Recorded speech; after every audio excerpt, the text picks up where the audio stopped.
Morning. This is our fourth contact session of the year. It's day 2, part 1, and it's Property Economics and Finance 3. This morning I'm hoping to cover just the scope of the upcoming assessments, the final assessments, which we'll be doing within the next 3 or 4 weeks, as well as to go over assignment number 3, which was a stumbling block to a few of you, and then also discuss, we'll take it one step at a time and discuss as we answer questions as we continue. All right, so to kick off, let's just have a look at what we can expect to encounter in our final assessment, which is due in the next couple of weeks. It will be a 2.5-hour paper. It will cover both theory as well as calculations. The theory will be based on the theory which we have covered for the whole year. So I will quickly go through the different chapters and titles in each chapter that you'll be tested on.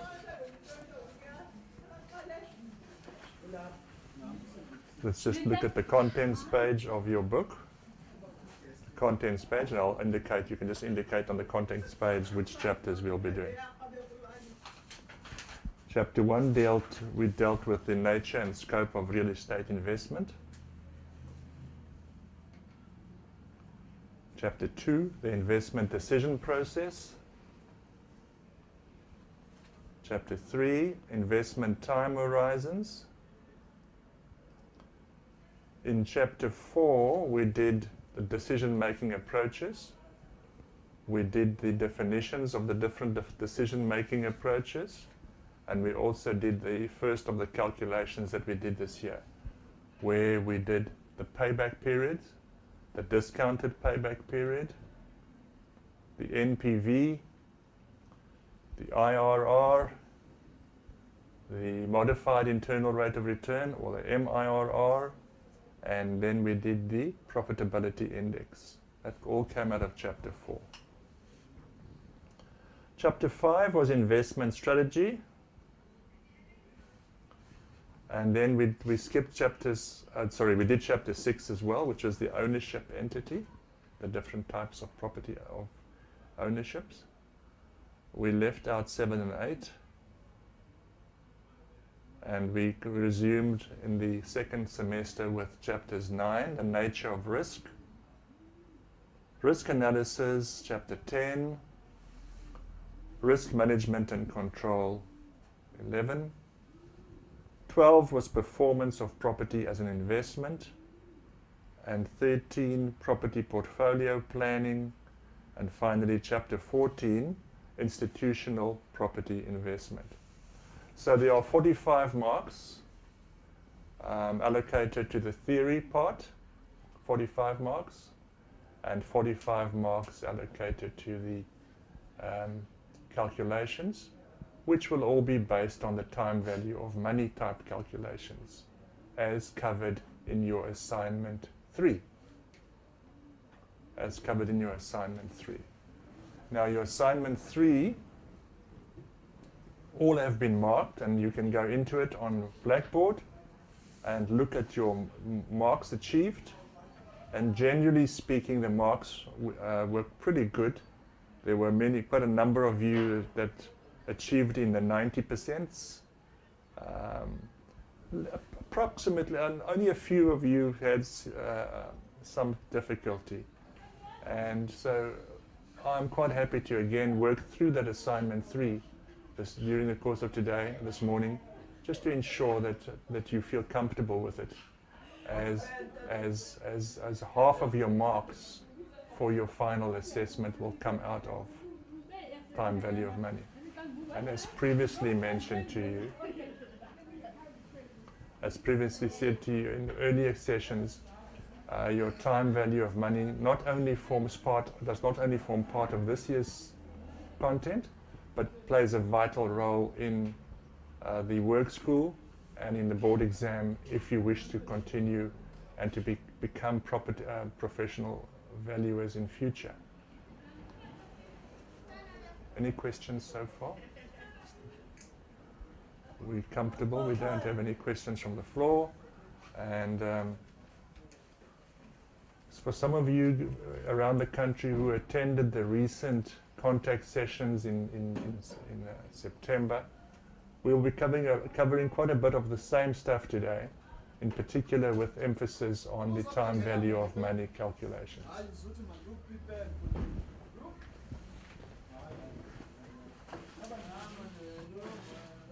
Okay, I've just switched off for a second. Is it the same group? It's with the different people walking around. They'll wait for us to start and they all decide to walk around. The hotel is so full. The hotel is full, eh? Breakfast. Foreigners. Is that so? Italians. We're going into spring and summer, nice time of the year. The holiday season. Tourism is very big in Cape Town.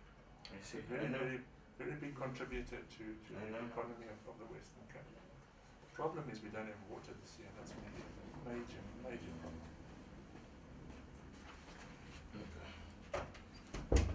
Thanks. Okay, so are we comfortable with that? So the theory questions, as I said, and I'm repeating myself, we will have about 45 marks out of the theory. Of the nature of the types of questions that you've been asked in your assignments, and that was covered in the June assessment as well.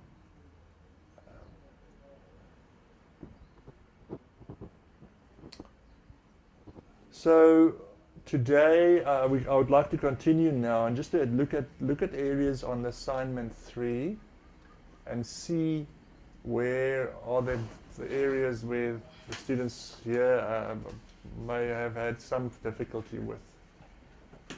We didn't cover the whole assignment 3 because it was prior to the submission due date when when we had the other contact sessions around the country. But now that it is over and all the assignments have been submitted, we can just simply go over it one final time for this year.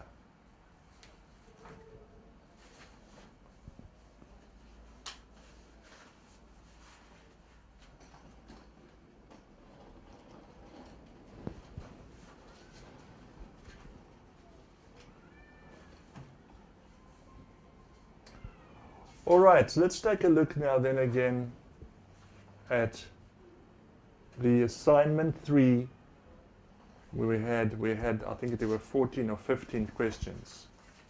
Let's work our way through those questions.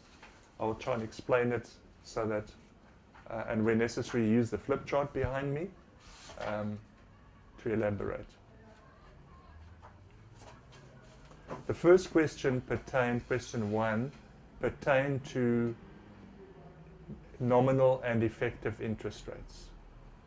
Now, nominal interest rates basically is the quoted interest rate that you are given at the bank, that you are quoted. So if you have a home loan and then you are told that you have a home loan at 12.5%, that is the nominal or quoted interest rate. But by the end of the year, you will have paid more than 12.5%, depending on how frequently interest is compounded. And for the purpose of this program or this course, we've always worked on 4 different options of compound interest, being monthly, quarterly, half-yearly, or annually. Banks will work slightly differently to that. They might work on daily balances. So question 1 says if your nominal interest rate is 7.5% and interest is compounded monthly in arrears, calculate the effective rate of interest you will earn. Now, we are now just simply using the HB financial calculator, and there's a couple of things we need to pick up and highlight in that question. First of all, we know we are told interest is compounded monthly. So we need to just check by pressing Shift and clear all what is your reading? What is your current position with your calculator? Mine is set on 1 per year. I need to change that to 12 per year. So it's 12 shift per year, which is your payment key. I check that by saying shift and clear all, and I now get a reading of 12 per year on my calculator. Right? The interest rate, the nominal interest rate is 7.5. 7.5 shift nominal percentage. So those are your two entries. And all I want to know is what is my effective interest, and I press shift and the effective interest button, which is your present value button, and I get 7.76%. Now I need to just stress that there was when you did the assignment on responders on Blackboard, the way that it works is we pre-load the answers, and there were a lot of variations. So you were initially possibly marked 0, because if I had 7.76, because that's the rounded, and you put in 7.75, it would have marked you as 0. But what I did do, and I promised you that I would do it, is I went back and I overrode all those marks. I corrected them and I marked them to the nearest, basically. So I accepted 7.5, 7.75 or 7.76 or even 7.77, depending on how you round it. Although the instructions were quite clear. Instructions, and please always make sure you read your instructions for your final assessment as well. The instructions were round off the answers to 2 decimal places. For example, 7.34. Use a dot between the whole and decimal numbers. Never use a comma, and only use rounded rands and no cents for monetary values. Do not use spaces. Now, all those things, unfortunately, were used by different students around the country. So I had to remark them as correct if you had been given incorrect mark initially. And I think that sorted out a lot of your concerns, because I was getting quite a number of emails from you, but I think I addressed that, especially at the previous contact sessions for the students around the country. Okay, question number 2. You invest a certain amount of money, which is 2,250 Rand per month for 3 years, in order to save enough money for a deposit on a flat. So you're saving up for a deposit on a flat. You're saving up for 3 years, 2,250 Rand per month. And the nominal interest rate is 6.5%. Interest is added at the end of each month. To what amount will your investment have grown by the end of the period? Now, as I said, as the question reads, 3 years, you need 3 variables, 2,250 Rand, 3 years, and 6.5%. We are working with monthly interest periods or payment periods. Our calculators should still be set to 12 per year, because that's what we had for question number 1. So question number 2, we now have 3 variables. We start off by, according to the question, 2,250 Rand, 2250 plus minus. That is now, it's not a present value or a future value. Remember that. It's not a present value or a future value. It is per month. You are investing a fixed amount per month, so it is a payment. It represents a payment on your calculator. The interest rate was 6.5, shift nominal percentage, and your third entry is the term, which was 3 shift N, and you immediately see 36 on your screen. And all I'm looking for now is what amount will I have at the end of the 3-year period. That amount is the future value. So we simply say future value, and the answer to that question was 89,171 Rand, 29 cents. But in terms of the requirements, you were supposed to have rounded off to the nearest rand, so your answer would be 89,171. These were all 2 mark each questions, by the way, so far. I think there were about 10 of them were 2 mark questions, 2 marks per question. The third question, by the way, what we just covered now is basically a sinking fund. That question, you are paying towards a future value, and that is known as a sinking fund. Question 3, similar to question 1 now, but I've given you the effective interest rate, and I want to know what the nominal interest rate is. So shift and clear all to clear the calculator. It's 12 per year. But now, in this instance, if you read carefully, interest is being compounded quarterly. Interest is being compounded quarterly. So it's 4 shift per year, 4 per year, 4 quarters in a year, so that's 4 per year.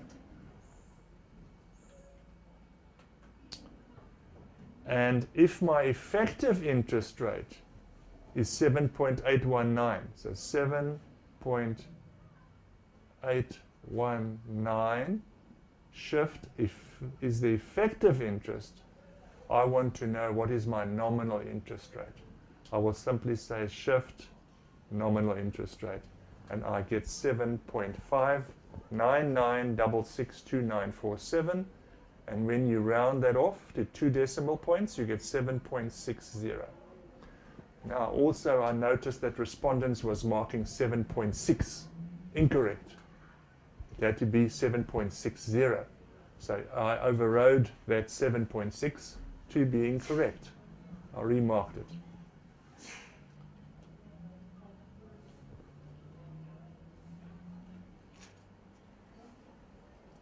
Are you with me there, Lloyd?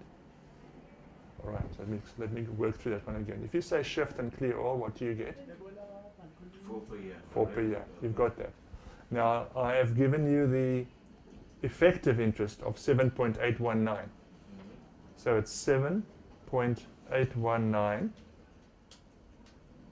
shift effective interest.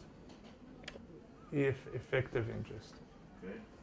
And then by simply after that, shift a nominal interest, and you get 7.5999. 7.6. Yeah, if you I would suggest that you set your calculators to have all the decimals. Yours is only set to 2 decimal points. So I would suggest you do the following: shift, display, 9. You've got all the noughts now.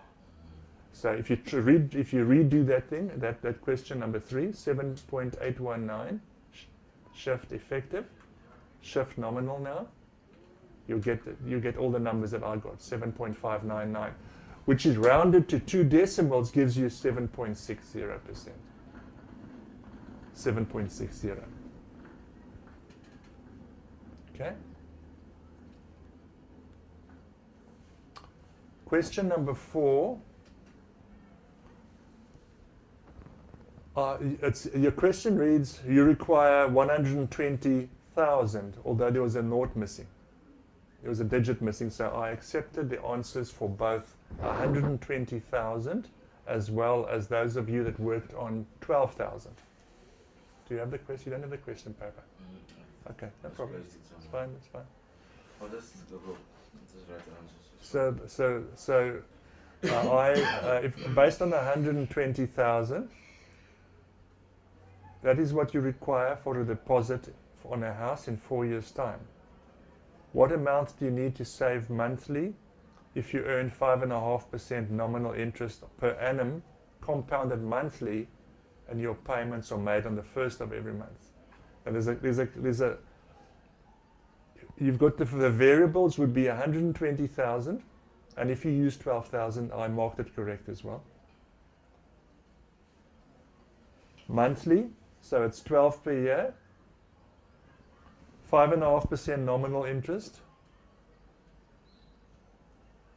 12 per year, 5.5 shift nominal percentage. 120,000 is what you require in 4 years' time. So that is going to be your future value. Future value. Plus minus future value.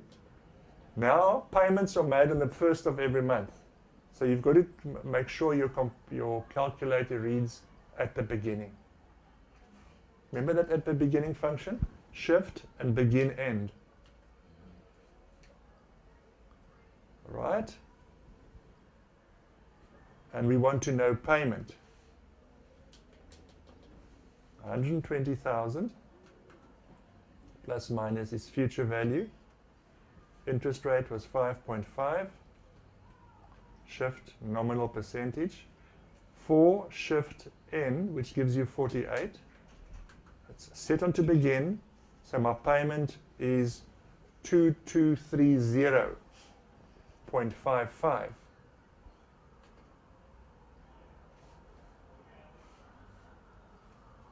$2230.55, and if you had rounded that to the nearest rand, you would have answered 2231. If you had used 12,000, the answer would have been 223. 2230.55. That's correct, Larry. That's the one if you'd used 120,000. But the question, you were supposed to have answered it to the nearest rand, and you'd have gone to 2231. You'd have rounded up to the next full rand, 2231.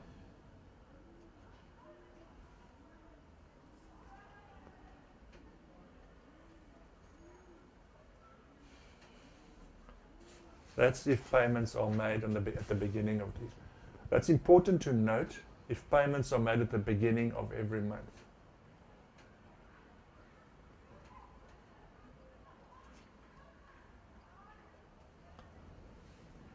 Question number 5 refers to question number 4 and says, what single amount would you invest today in order to achieve the deposit required in 4 above? Assume everything else remains the same.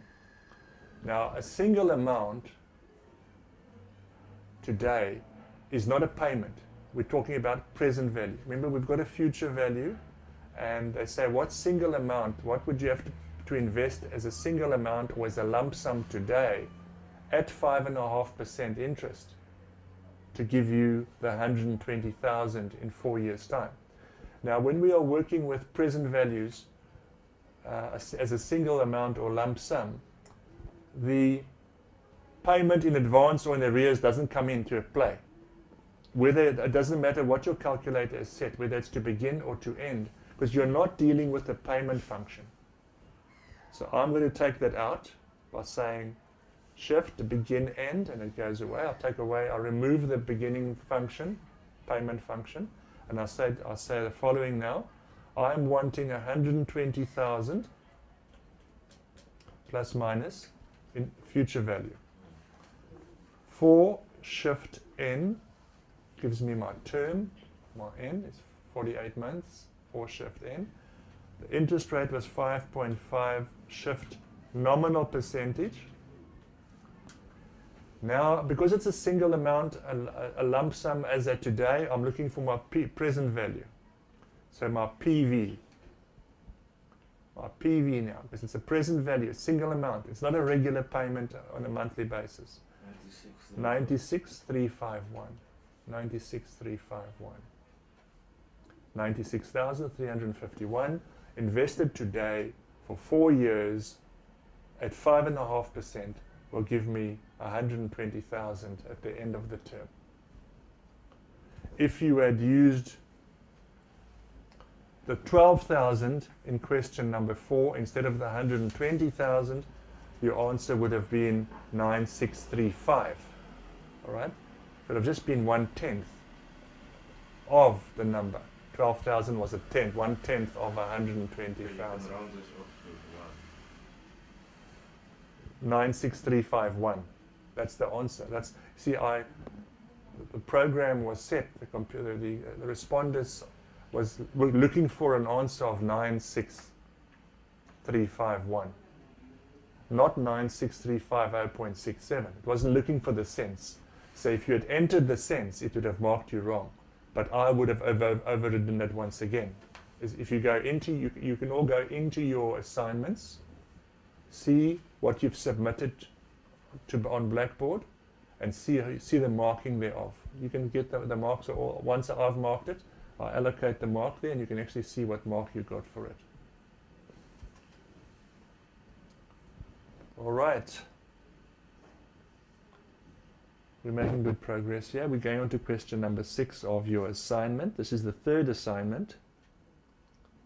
Question number 6 says, 1,000 Rand is invested at the beginning of year 1. 2,000 Rand at the beginning of year 2. And 3,000 Rand at the beginning of year 3. If these cash flows are deposited at 6.5% nominal interest per annum, what would the net present value be? Now here, allow me just to show you on the flip chart. We have a timeline of 1, 2, 3. That's point 0, end of the first year, end of the second year, end of the third year. Now the question reads, 1,000 Rand is invested at the beginning, which is there. And the beginning of the second year, 2,000. And at the beginning of the third year, 3,000. Is that correct? Are those numbers correct? You don't have the question over there, so you just 1,000 at the beginning of year 1. 2,000 at the beginning of year 2, and 3,000 at the beginning of year 3. If these cash flows are deposited at 6.5%, what would the net present value be? Now we know that net present value is at the position there, and we also know that it's 6.5% per annum. So if we were doing it manually, you would want to discount all of this one is already there.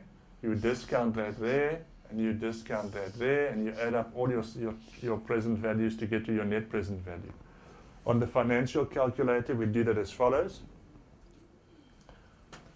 I had previously shown you how to use the cash flow function on your financial calculator. Let me show you how to do that once again. We are working with annual payments, annualized payments, correct? So your calculator must be set to 1 payment period per year. 1 payment period per year.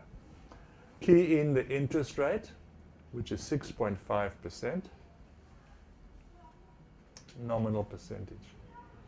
Now on the board, we've got 1,000 Rand invested at point 0, right? Not at point 1.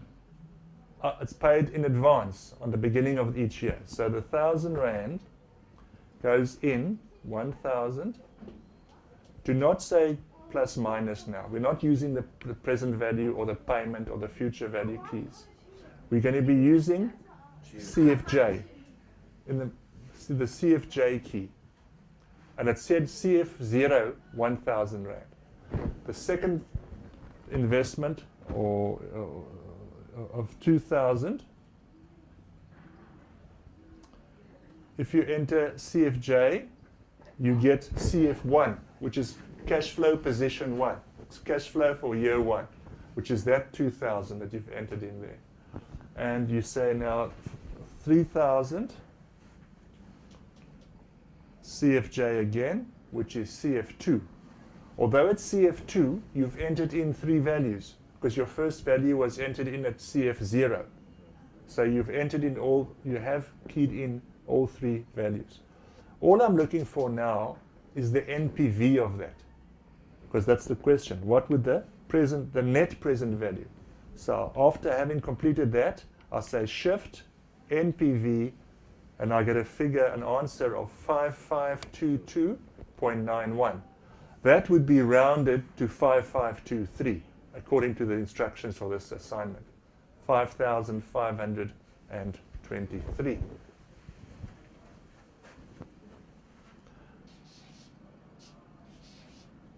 Now, unfortunately, respondents wanted only that, did not want a rand sign, did not want a point sign, did not want a space between the thousands. That's how respondents works. So once again, I had to correct if it was set out any other way. Initially, you would have been marked wrong by the system, but I would have given you your marks. Okay, Lloyd, you following? Any questions? All right, good. So that was question number 6, the answer of which is 5,523 rand.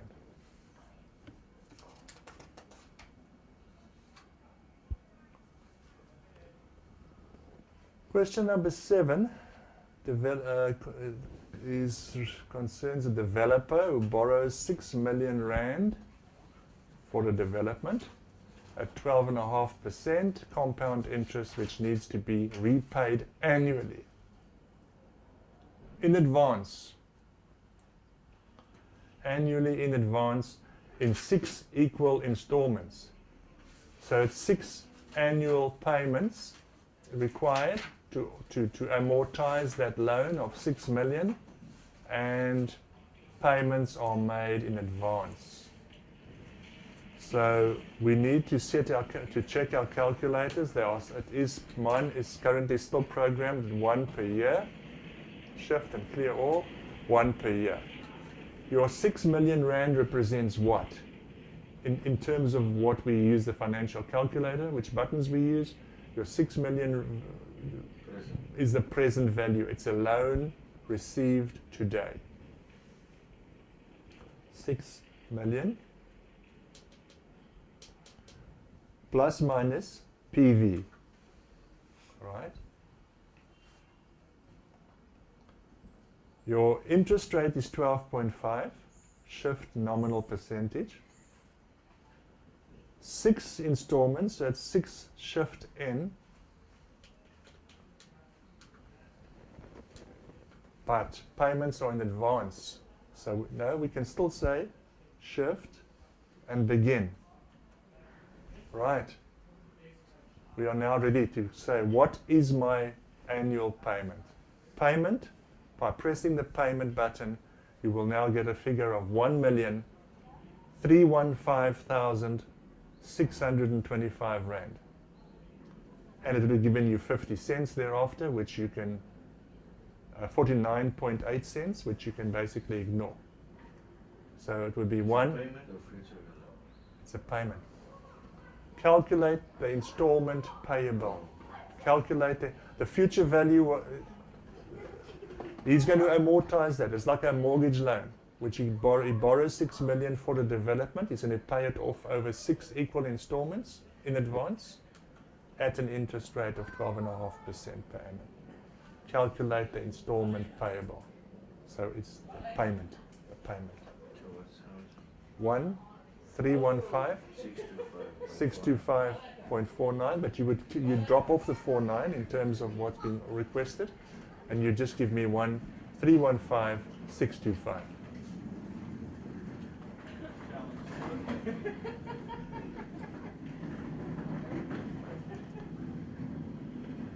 Question number 8.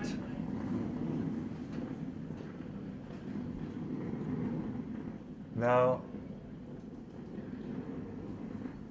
similar in a way to question 7, we're dealing with a developer, and now we know what his annual end of year payments is on a 4-year loan with an interest rate of 7.2%. What was the original principal? What was the value of the loan borrowed? So if his payments are end of year, so we don't want, we certainly do not want the beginning program. So we want to change shift and the beginning end key to make sure we don't have the beginning function programmed. Shift and clear all, it's 1 per year, which is correct. The payment is 1,616,112.36 plus minus, that's a payment now. 1,616,112.36. That's your value of your payment. 16 again. 112.36.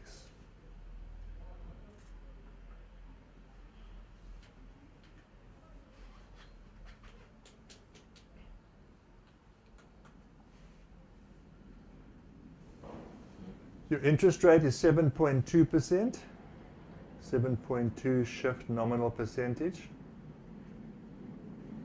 and it's a 4-year loan, so it's 4 shift in, which gives you 4 years, and we are now saying, well, the question is, what was the original principal amount borrowed? What was the value of that loan? Value of that loan is the PV. Is PV. Present value.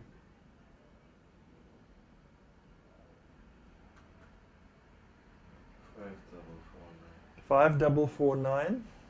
488. Which you will round to 489. So the answer that the system was looking for was 5,449, 489. 5,449. So it's 5,449,489 rand.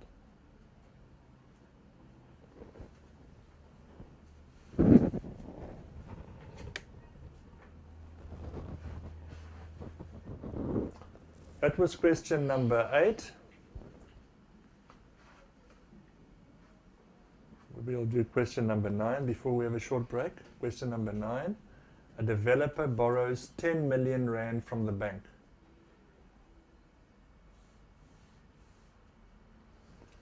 On a 4-year loan, the bank requires annual end-of-year installments of 3,209,510.11. That's the payment, 3,209,510.11. What is the annual interest rate? Can you see what we've done in questions 7, 8, and 9? We've asked, it's basically an amortization questions, or they are amortization questions, where we've asked for the calculate the installment, calculate the original, that was question number 7. Question number 8 was calculate what the present value or the original loan was. And now question number 9 asks you to calculate what is the interest rate when the other variables are given to you.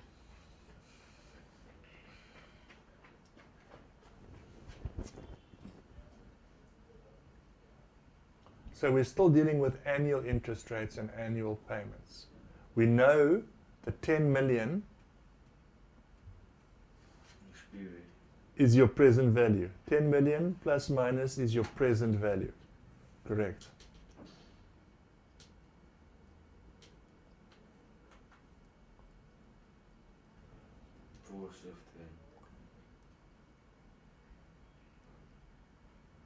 No, this is question number. Sorry, yes. 4-year loans, that's 4 shift in. The payments, we are now given the third variable as being the payment of 3,209,510.11 payment, and we are looking at for the nominal interest rate. We've got 10 million as the PV. Put that in as a negative. We have a 4-year term, so it's 4 shift in to give you the 4-year term. And we are given a payment, an annual end-of-year installment of 3,209,510.11, which is your payment. Now, we've already keyed in the one figure as a negative. So this figure you've got to key in as a positive. You can't put in 2 negative figures into your calculator. Once you've keyed in those 3 entries, What is the annual interest rate of loan? Just press the nominal percentage button. Just press the nominal percentage button, 10.7 which will be rounded off to 10.80%. 10.80%. For the students around the country who are listening, we're hearing background noise. We've had to relocate to our venue, to move our venue because of some problems on campus. So we are actually in a hotel room close to campus. That's why, and we have people walking out past outside the windows, and that's the noise you may be hearing in the background. All right, so that was question number 10. Question number 9, I beg your pardon, question number 9. And the answer is 10.80%. As I said, we'll have a short break of 10 minutes. After this, we'll continue with that question 10 next.